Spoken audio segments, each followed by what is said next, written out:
The world's most useless failed tech megaprojects. It's no secret that technology has the power to change the world.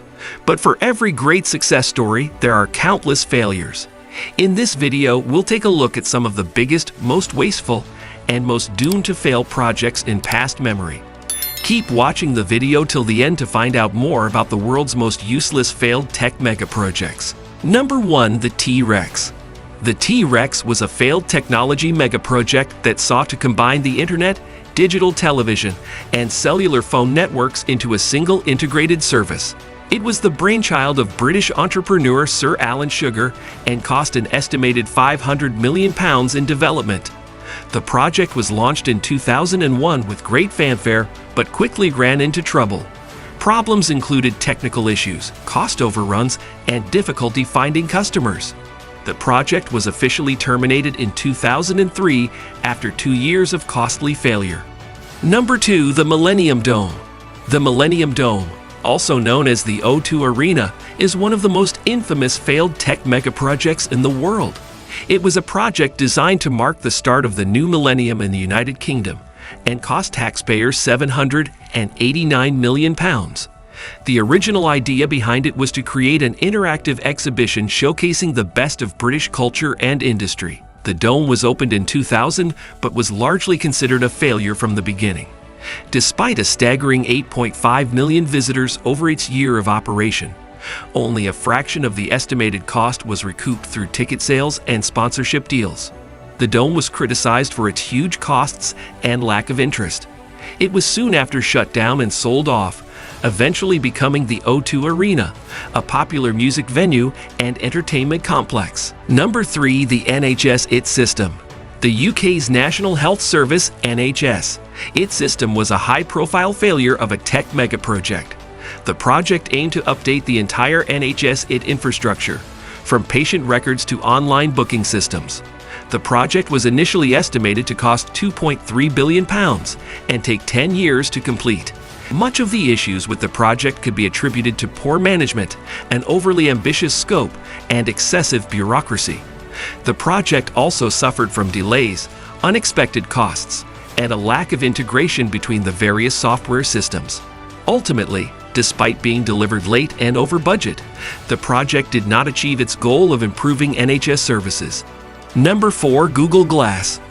Google Glass was an augmented reality headset developed by Google in 2012 and launched in 2014. The device was designed to be worn like a pair of glasses, allowing the user to access information such as maps, weather, and social media updates directly from their eye line.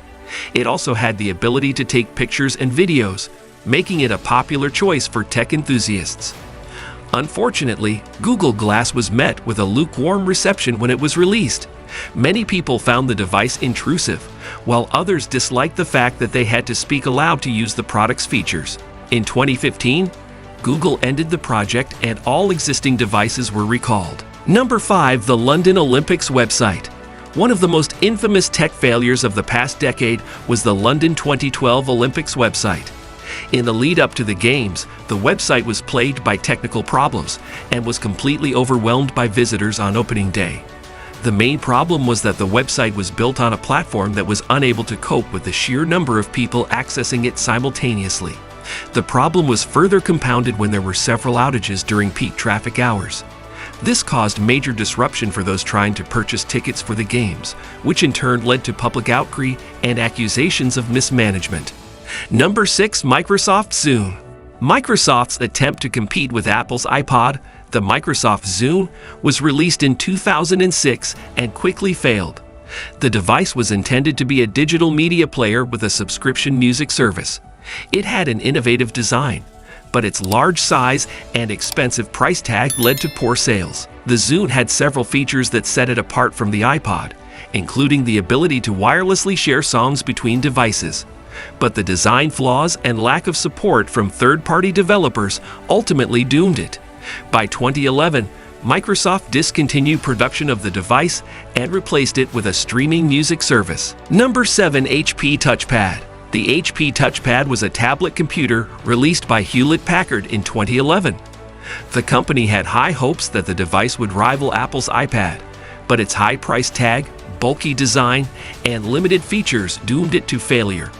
Despite the presence of the wearable operating system, which was initially seen as a promising platform, the device never caught on with consumers, and HP discontinued the product line just 6 weeks after its launch. The HP Touchpad was HP's first foray into the tablet market, and they put a lot of money and effort into creating an appealing device. Unfortunately, their efforts were not enough to compete with the more established competitors in the space. The device was plagued with problems from the start, including poor battery life, a lack of apps, and slow performance.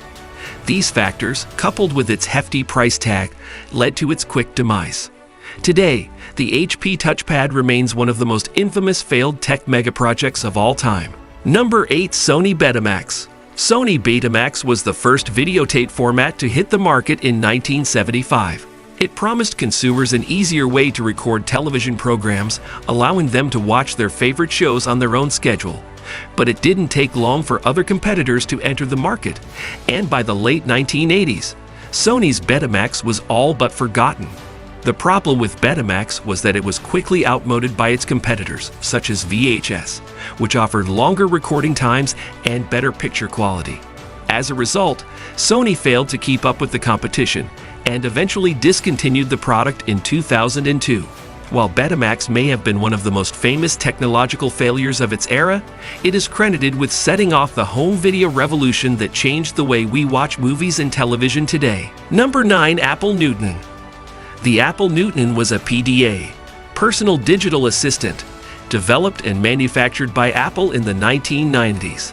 It featured a touchscreen display and an operating system that allowed users to send emails, take notes, and organize contacts.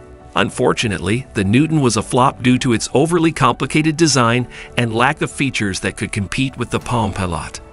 The Newton was discontinued in 1998, and Apple has since moved on to other products such as iPhones and iPads. Although the Newton didn't succeed in its initial run, it paved the way for many of the successful mobile devices we use today. Number 10. Nokia N-Gage. The Nokia N-Gage was released in 2003 as the world's first gaming phone. It was supposed to be the ultimate combination of gaming and communication device. Unfortunately, it failed to gain any real traction in either market. The design was awkward, with a protruding left side where the game cartridges were inserted. The original games were also not impressive, and the dedicated gaming buttons were not comfortable or practical. The N-Gage also lacked some basic features that are now standard on mobile devices like Bluetooth and internet access. Its short life ended in 2005 when Nokia announced it would stop production of the N-Gage. Thanks for watching the video to the end. If you want to watch more tech videos such as this, please like and subscribe to our channel. See you in the upcoming video.